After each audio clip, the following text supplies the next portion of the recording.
Welcome back to AM Northwest. Our next guest was the resident veterinary contributor on Good Morning America for 17 years. He's written 25 books, and his latest will help us free our dogs from anxiety, fears, and phobias. We welcome back to AM Northwest one of our favorites, the author of From Fearful to Fear-Free, America's veterinarian, Dr. Marty Becker. Good to see you again, Marty. Great to see you, friend. All right, so tell me this. How do dogs develop fears and phobias? Well, there's two primary reasons why a dog gets fear, anxiety, or stress. One is something painful, or one is something disturbing. So painful can be an ear problem. It can be an untreated dental problem. It can be a skin issue. It can be a sore hip. The other issues are something that's more mundane, like something, it may be the bath water starting to be drawn, the cupboard door where you give the medication, taking them to grooming or taking them to the veterinary hospital. And I can kind of put those together when you think about a nail trim. Lots of your viewers have tried to trim nails at home and they cut it too short and that hurts. Right. From then on, something disturbing is just the sight of the nail trimmers. Right. So something painful or something disturbing. All right, so let's talk. A common thing that we have a problem with around here is fireworks, and the fear of dogs have the fear of fireworks. But I'll give an example. My Golden, who's 11 now, she's fearful of fireworks, of my husband sneezing too loudly, of, you know, certain, it's like, how do we calm this without medicating her? You know, I'm not laughing, but what happens typically with dogs, you'll start to see it when really severe thunderstorms or 4th of July or people that live where there's hunting season. Then it becomes so bad that even the sound of appliances in the kitchen or rumble strips or stuff cause it. So there's 2 or 3 things I would do, and this is part of this fear-free movement that we're doing, is first I would probably start the dog out on a thunder shirt, a compression garment. And that works like swaddling a baby or a really strong hug you give people. 2, then I'd go to a nutraceutical. There's products out there like Zilkene, and that's a product you can get a recommendation from your veterinarian. Or pheromones, like there's a pheromone that works just like the mother that secretes to calm their puppies, and it works throughout their life. It's called Adaptil. Right. And then if that didn't work, there's a prescription product called Celio that's brand new, that's an FDA-approved product.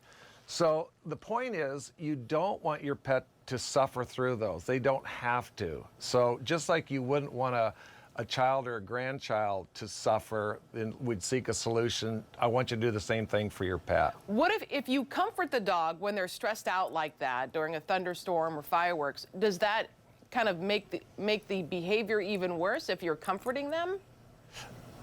That's what people would think, but to make a fear worse, you'd have to apply the same fear in either more frequency or more amplitude. So it'd have to thunder harder, it'd have to hit closer to your house or more often. Okay. Comfort is just like comforting a baby. You are reducing fear, anxiety, and stress.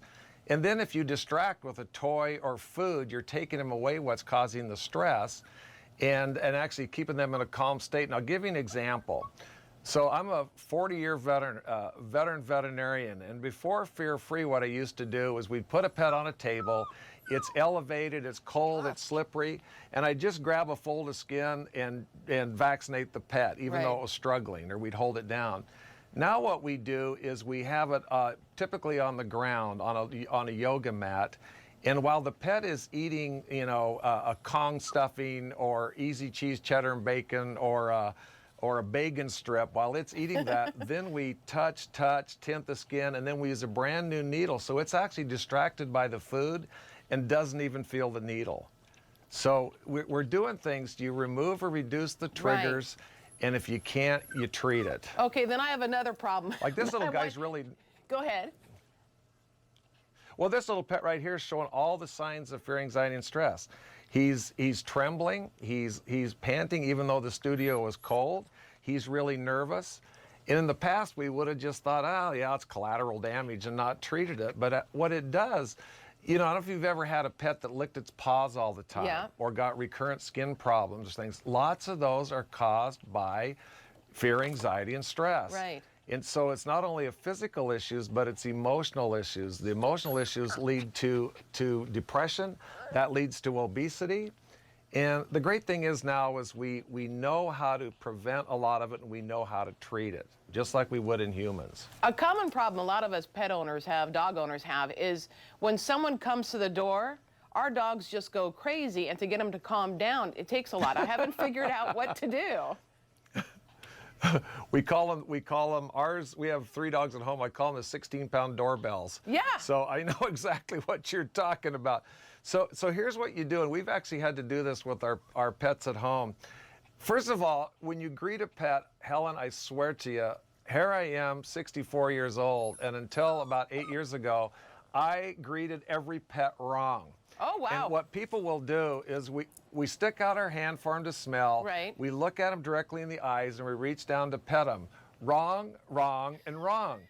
First of all, when they've already smelled you before they can see you, and when you look at them in the eyes, it's a threatening gesture. And when you reach down, you're reaching down in a blind spot.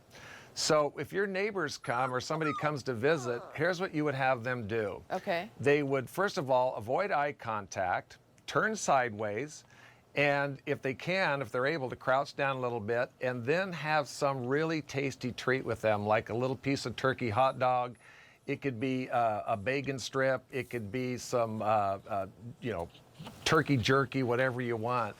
But have them actually throw a little piece and let the pet walk over to them. And so when they start giving rewards, then it gets it from something that's territorial now to something when the doorbell rings, they think it's going to bring some kind of a treat, and they're quiet. Oh, I like that. And one last question. One of the things that you say in your book that I found surprising is not to feed your dog out of bowls. Oh my gosh. Well, at Almost Heaven Ranch in northern Idaho, we threw the food bowls out 6 or 7 years ago. So we used to think, what are the basic needs of an animal? It's food and water and shelter, and maybe veterinary care. But there's certain genetic expressions that animals want, like horses like to graze, birds like to preen, cats like to scratch and hide and climb. For dogs, before we started, open up a bag of food or getting some out of the refrigerator, they had to hunt for their food. So I want you to use food puzzles or food dispensing devices. So the typical Kong is one you can use, or a product called a Kong wobbler. There's another one called Green, but what it does, it recreates the hunt in the home in a non-lethal way. And really what you're doing, you're not just feeding the body, but feeding the mind in an enrichment activity. And they're in Portland. The Portland Zoo does a better job of enrichment activities than most people do in their homes. And so that's what you want to do, is you want to, they're not meant to be born retired. We want them to be, fully engaged with their genetic exuberance. Marty, those are all great tips. We want to tell folks to check out the book, From Fearful to Fear-Free, Dr. Marty Becker. Thank you so much, and please come by and visit us next time you're visiting your son in Portland. Will do. Thank you. Thank you. And we'll be right back with more AM Northwest. Don't go away.